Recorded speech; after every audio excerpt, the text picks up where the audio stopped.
Who's going first?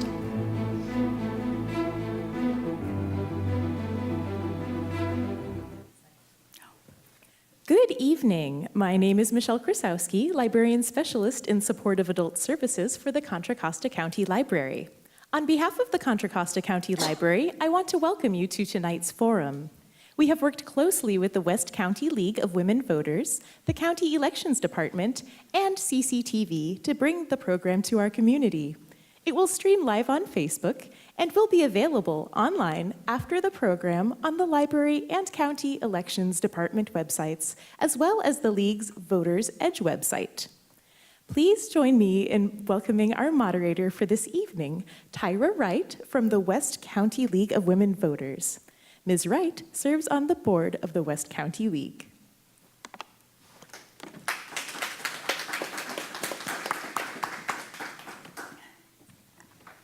Good evening. We're going to start by getting an introduction from the two of you, and I'm going to start first with Cheryl Hansen. Please give us an introduction. You have 1 minute. Great, thank you. Of course, the microphone's not on. Hello, Okay, there we go. Hello, my name is Cheryl Hansen, and I'm a candidate for the County Superintendent of Schools. I think the thing that I like to project to voters is I'm the only candidate that has the broad-based experience in education that's so necessary at this critical time for our County Office of Education. Currently, I serve on the Mount Diablo Unified School Board, and I'm finishing my second term as a board member and 3-time board president. I've also worked at the County Office of Education for 10 years, where I trained administrators, 1,700 to be exact, throughout our county, region, and state. And I did leadership training with those individuals. I've also trained special education teachers as a county office administrator in trying to improve student achievement. I was a high school principal, I was a high school assistant principal, vice principal, and a 17-year classroom teacher. I've served in 3 different school districts throughout our area, and I'm very, very proud to bring that comprehensive experience. With it comes the credibility from our districts and superintendents, so thank you for this. Thank you. Ms. Mackey? Can you hear me? Good evening, everyone. My name is Lynn Mackey. I'm Deputy Superintendent of Schools at the Contra Costa County Office of Education. I've been at the County Office of Education for 21 years. I started as a teacher. I've been a principal, a curriculum specialist. I've worked in district for a couple of years, getting the district experience. I have a deep passion for the work that the County Office of Education does. The county superintendent really has 3 primary roles. One is the fiscal oversight and support of the 18 school districts. One's the academic support and professional development of the school districts. And one is providing those educational services for those students who have fallen through the cracks of the school district. I have both the personal and professional experience and the broad experience to really run these programs, and I have a deep understanding of the roles and responsibility of a county superintendent. I have the endorsement of the current superintendent, Karen Sakata, the state superintendent, Tom Torlakson, and all the regional county superintendents. Thank you. Thank you. Our first question, and each question you will have a total of 1 minute each to answer. The first question I'm going to pose to Lynn Mackey. If you were elected as a trustee, to whom are you accountable, and what form will your accountability take? Well, we're running for county superintendent, so it's not the trustee. I'm sorry. That's okay. So tell me it one more time. So if I'm... To whom will you be accountable, and what form will your accountability take? So I will be accountable to my constituents, right? I'm an elected official. I am accountable to the districts, the teachers, the students, the parents. My accountability will show in my work performance, in the way I conduct myself, in my outreach to the districts, in the state reports that go up to the states that have to go in as the superintendent, in our fiscal audit reports that go up to the state, which we have a solid fiscal background, in the way that I review the district's fiscal reports and report them to the state, in the review of the district's LCAPs. So it really is a very broad base area of accountability. You really are accountable to everybody you work with, from student to parent to teacher to fellow administrators. Thank you. Same question. Certainly. Hansen. Obviously, first and foremost, because it's the voters who hire the county superintendent, I'm most accountable to the voters and our community members. Next, we really need to start to work with our district superintendents and our school districts and show some accountability and partnership with them as well. I'm very proud that I come built in with the endorsement of teachers throughout our county, from our California Teachers Association through all our educators and our instructional staffs. So those are people with whom I intend to work more closely. We also have an accountability to the state of California. It's more in partnership with the state. We don't report directly to the state of California. But our first and foremost obligation is to work with our communities, our students, and our staff in Contra Costa County. And that is where I would intend to go. It's an odd relationship because the County Board of Education does not hire or fire the superintendent, but the constituents do. Thank you. Our next question I will pose to Ms. Hansen first. It's Eastside Union Superintendent Chris Funk asserts that boards granting charter applications that lead to diminished resources for districts amounts to a breach of trustees' fiduciary duty. I know you are running for superintendent. Mm-hmm. Some of these questions were tapered for a school district, so if I interchange those words, please excuse that. Okay. The legal obligation to put the interest of district students and staff ahead of all other considerations is granting a charter application at the expense of district students a breach of fiduciary duty. Why or why not? One of the unique parts about my leadership background is I serve as a school board member and have sat on the other side of the table looking at those kinds of applications that have come forward for charter schools. I take them very, very seriously. I also collaborate with our school districts around the county and have taken that very seriously. Several of our school districts, the one in which I'm a board member, Mount Dalby Unified, has been confronted with charter schools, as well as West Contra Costa is another one, and Antioch are three of our main school districts.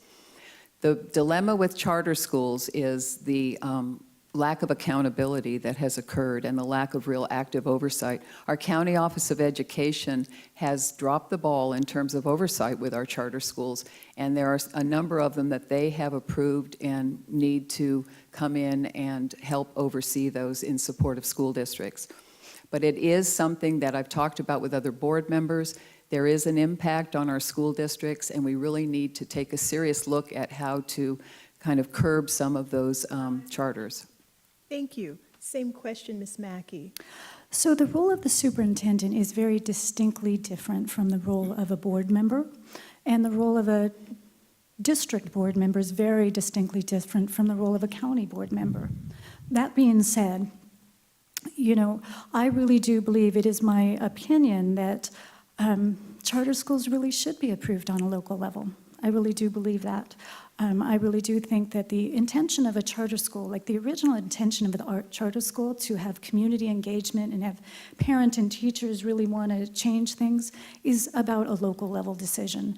And I do know laws are starting to change, and I also believe that when it does get to a county level, as it has, as Ms. Hansen mentioned, we do have some that our county board has approved, that there needs to be the same transparency and accountability that is held for a traditional public school. Yes. Thank you. Ms. Mackey, a report released Sunday by the UN Intergovernmental Panel of Climate Change states, catastrophic climate change will be inescapable in 12 years, meaning a current kindergartner will graduate in a world of calamity unless drastic changes are made. In 2015, the UN also established that all education planning align around principles of education for sustainable development. What steps do you think a school board, district school board, would need to take given this urgent issue? Well, I'll talk about what a county office role is in curriculum and instruction. So What we would be doing is working with the districts to review the curriculum and make sure that it is actually based on science and, it has the merging of both the science of climate change and then also how to be community, civic engagement and community engagement, that we can start changing that both through science and our actions. So the county superintendent would be overseeing the department that helps facilitate that with the districts. So it doesn't really fit in with the district question. Same question. I think there's a really important distinction that needs to be made between school districts and the County Office of Education. School districts and school boards, and you're kind of referencing that, really have a lot of autonomy in that arena to monitor their own curriculum and make sure that we're aligned with the state standards. And the County Office of Education's role is really to help facilitate conversation, not to provide oversight or direction to our districts, because they are perfectly capable of having that self-direction. But the County Office of Education needs to pump up its collaboration and support with our school districts around these topics. And once again, that's the global nature of the county office versus the, not getting drilling down too far into the weeds with school districts. Thank you. Many of our questions this evening, just so that you understand, were tapered toward the local school district. So I'm trying to have to rephrase them a little bit, or with your understanding, you'll have to tweak your answers to elaborate a little bit on the question. And I apologize for that. No problem.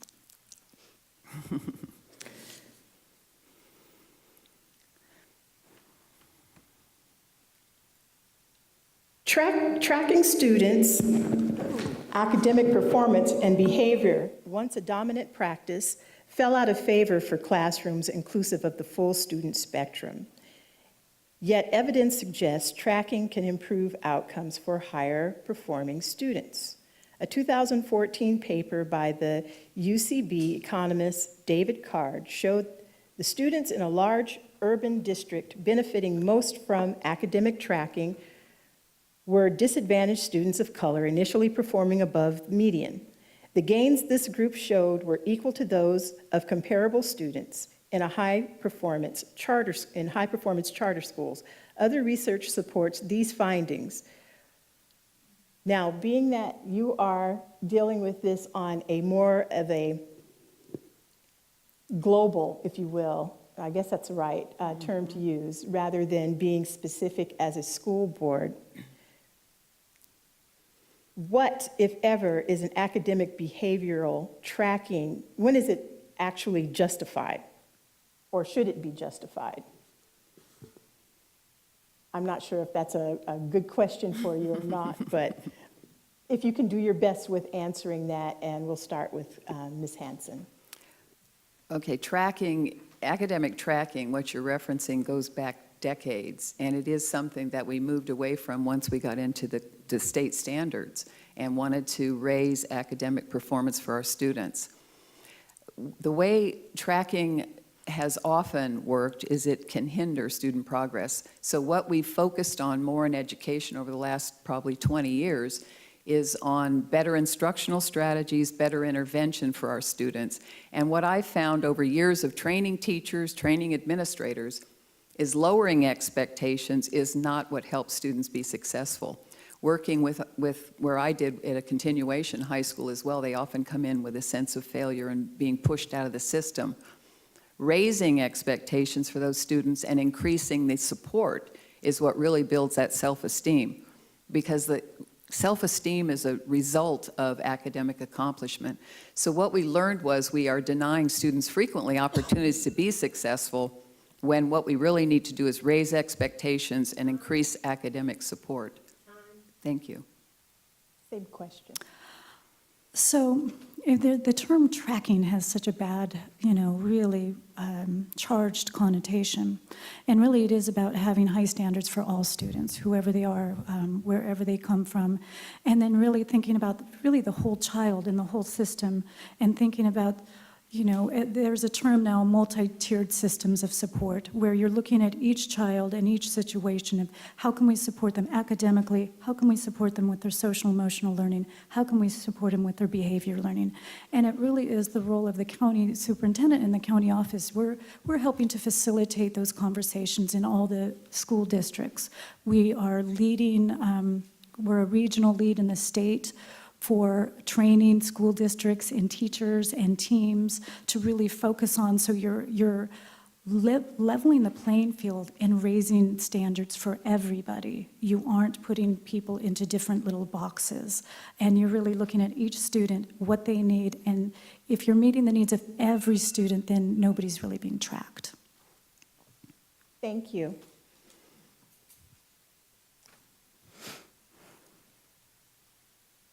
Over the past 3 decades, scientific understanding of learning processes and environments has rapidly advanced.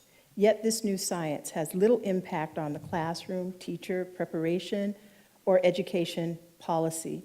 What obligation would you have as a superintendent governing the school boards,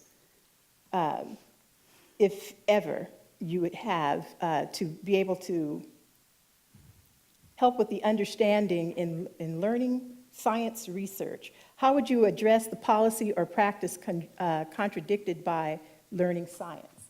And I know you're not in the classroom, but again, these were tapered for a school district. So, is it? Yes. Yes, okay.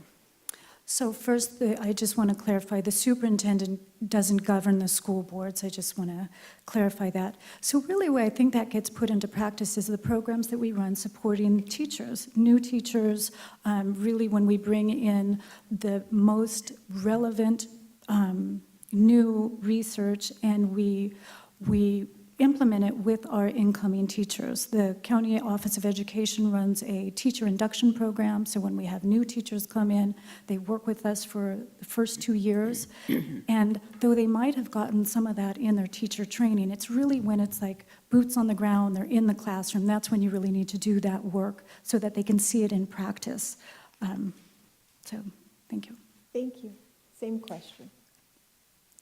Somewhere in there, I heard the discussion of environment. So what I was projecting from that was that we have to look at culturally where our students come from. When you look across our county, it is extremely diverse. We have 18 school districts of all sizes and types and nature. And one of the things we've worked so hard with teachers on and with administrators on is cultural relevance, cultural pedagogy. And that is something that I think is, again, I do as county superintendent, look for those conversations and that guidance that we can provide, that forum we can provide for our districts.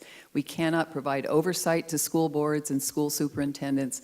We can only help inspire and lead. And in that, we need to really treat our school districts uniquely because they all come with a unique set of students and try to address those individual needs through county-wide experiences. Thank you.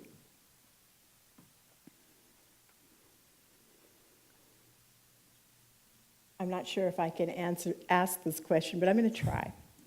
It takes 26 years of expensive STEM education to practice cancer radiology, but artificial intelligence is now outperforming human practitioners.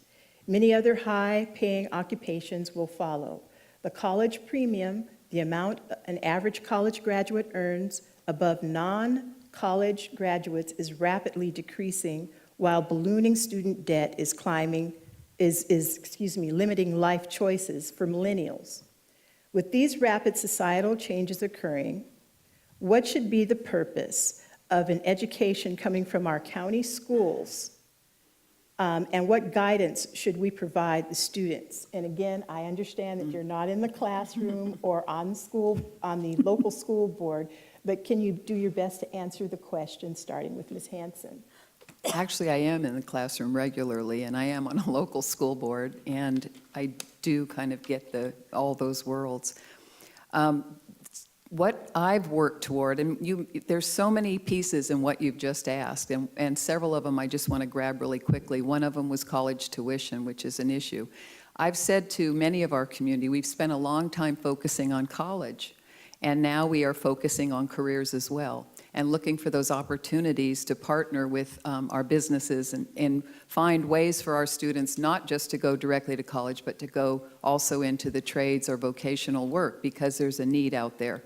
But one of the things I've established as a school board member is a College Now program to help our first-time college attendees get an early start on college. So something I created has happened in other school districts. We have 11th and 12th graders who are now at DVC completing college credits at no cost. And we had our first student graduate with an AA degree, which is 2 years of college experience at no cost. So we have to be creative and look for those opportunities. Thank you. Thank you. Same question. If I remember the question, Would you like me to repeat it? that would be great. Okay. It takes 26 years of expensive STEM education to practice cancer radiology, but artificial intelligence is now outperforming human practitioners. Many other high-paying occupations will follow. The college premium, the amount an average college graduate earns above non-college graduates, is rapidly decreasing, while ballooning student debt is limiting life choices for millennials. With these rapid societal changes occurring, what should be the purpose of an education in our county schools, and what guidance should we provide students? Thank you. That is a very layered and deep question. So I really do believe that we have to prepare every student when they graduate that they are truly ready for either college or career, that they don't have to get to the 12th grade and then wait to get a good liberal arts education or a good career technical education, that they really need to be ready at a really high level to either go into a career or go into a trade. And then also we need to teach them to be lifelong learners and stay nimble and flexible so that they can change careers and they can change roles and they have opportunity. And yeah, thank you. Thank you very much.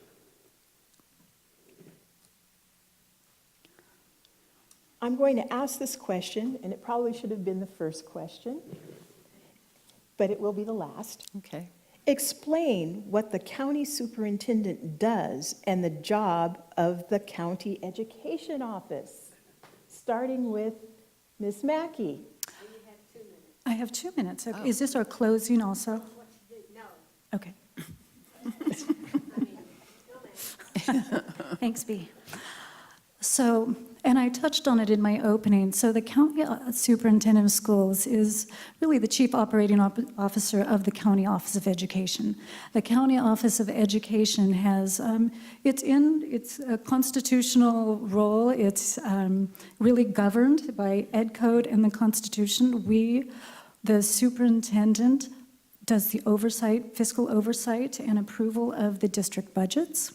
We approve the district local control accountability plan, and we also run programs for the most vulnerable at-risk students in our county. So we run those programs that are in juvenile hall, in our jail, special education programs where the students cannot attend in the district.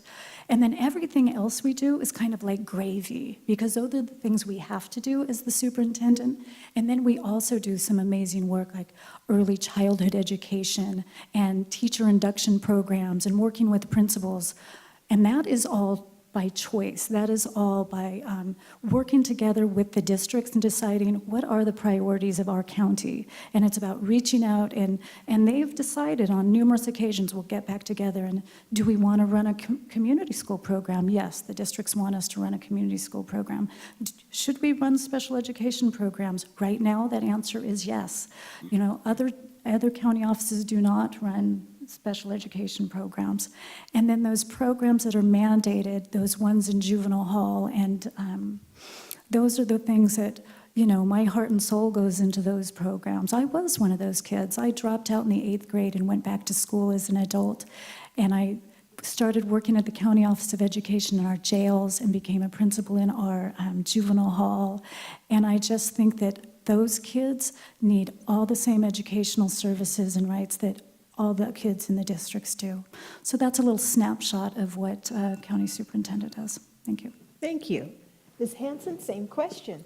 Okay, thank you. The County Office of Education, under the leadership of the county superintendent, has several mandated positions or several mandated roles. And one is to check off that the districts have a 3-year solvency on their district budgets, to check off that they have done their LCAP plans, and also to do a couple of other things like Williams visits to make sure that schools are in compliance with some of the legal parameters. The special education programs that the County Office of Education runs are accessible to school districts who don't run their own. Many school districts are their own SELPAs and have their own special education programs.